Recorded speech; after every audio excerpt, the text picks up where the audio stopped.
تفصیل ہم عرض کر رہے تھے ناظرین، آیت نمبر جو ہے وہ 76 اور 77 کی، کہ جس میں یہ فرمایا تھا کہ بے شک وہ بستیاں عام راستے پر واقع ہیں اور بے شک اس میں ایمان والوں کے لیے نشانیاں ہیں۔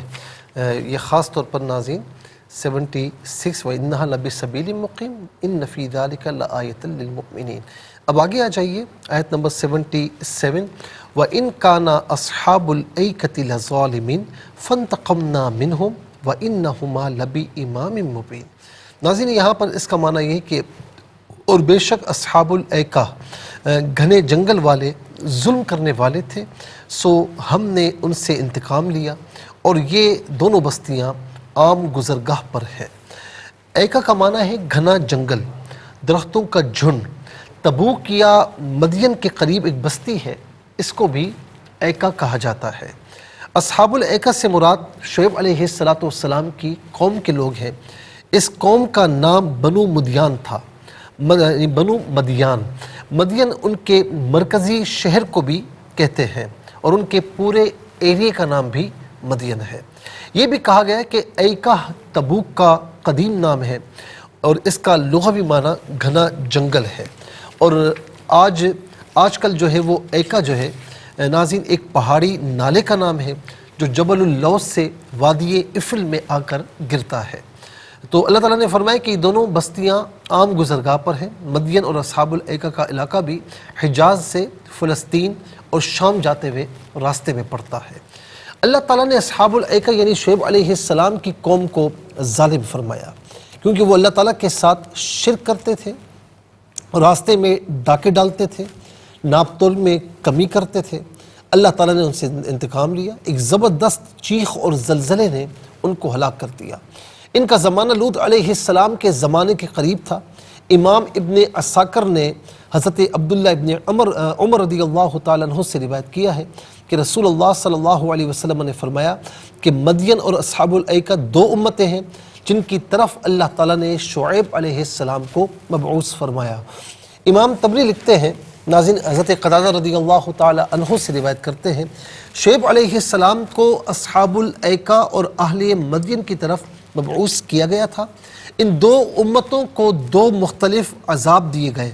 اہل مدین کو ایک چنگاڑ نے اپنی گرفت میں لے لیا، اور اصحاب الایکہ پر 7 دن تک سخت گرمی مسلط کر دی گئی۔ کوئی چیز ان سے تپش کو دور نہیں کر سکتی تھی۔ پھر اللہ تعالیٰ نے ایک بادل بھیجا، وہ سب سائے کی تلاش میں اس کے نیچے جمع ہو گئے۔ اس بادل سے آگ نکلی، اور آگ نے ان کو جلا کر بھسم کر دیا۔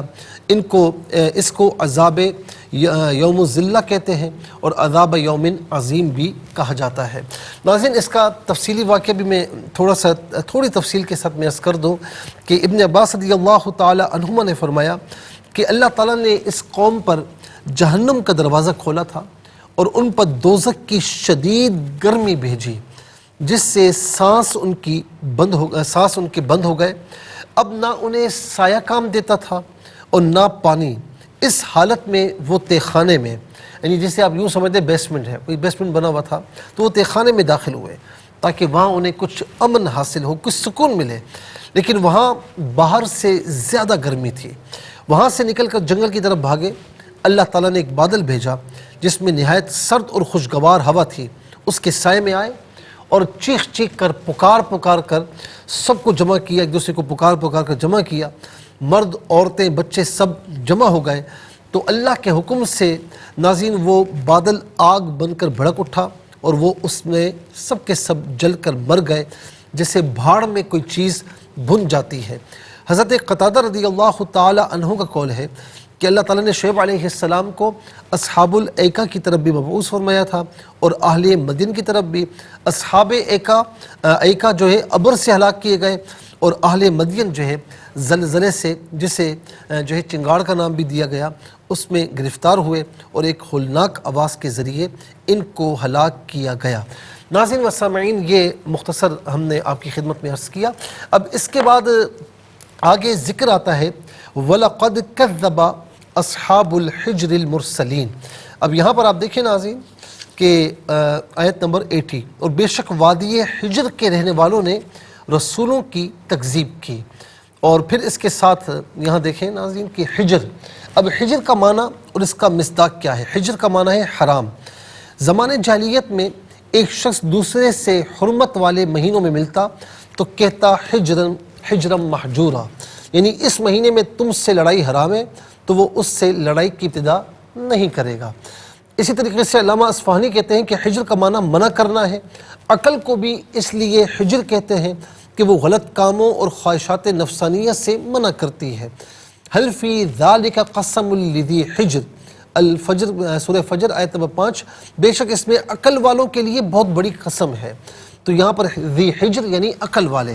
وقالوا هذه انعام وحرث حجر، سورہ الانعام آیت نمبر 138، اور مشرکین نے کہا کہ یہ مویشی اور کھیتی ممنوع ہے۔ تو یہاں پر ممنوع کے معنی میں ہے۔ اور جس گھر کا پتھروں سے احاطہ کیا جائے اس کو بھی الحجر کہتے ہیں، جیسا کہ سورہ حجر میں ہے۔ اور بے شک وادی حجر کے رہنے والوں نے رسولوں کی تکذیب کی۔ سمود کی آبادیاں پتھروں کو تراش کر بنائی گئی تھیں۔ رسول اللہ صلی اللہ علیہ وسلم نے تبوک جاتے ہوئے اس شہر سے آپ گزرے تھے۔ حضرت قتادہ نے کہا کہ یہ مکہ اور تبوک کے درمیان ایک وادی ہے جس میں سمود رہا کرتے تھے، اور حضرت طبری نے کہا یہ حجاز اور شام کے درمیان کی سرزمین ہے، اس میں صالح علیہ السلام کی قوم آباد تھی۔ قوم سمود بھی کہتے ہیں، قوم صالح بھی کہتے ہیں، عاد اولا بھی کہتے ہیں، عاد ثانی بھی کہا جاتا ہے۔ عاد اولا ہود علیہ السلام کی قوم ہے۔ ناظرین اس کے بارے میں انشاءاللہ ہم عرض کریں گے، لیکن آج کے لیے اتنا ہی کافی ہے۔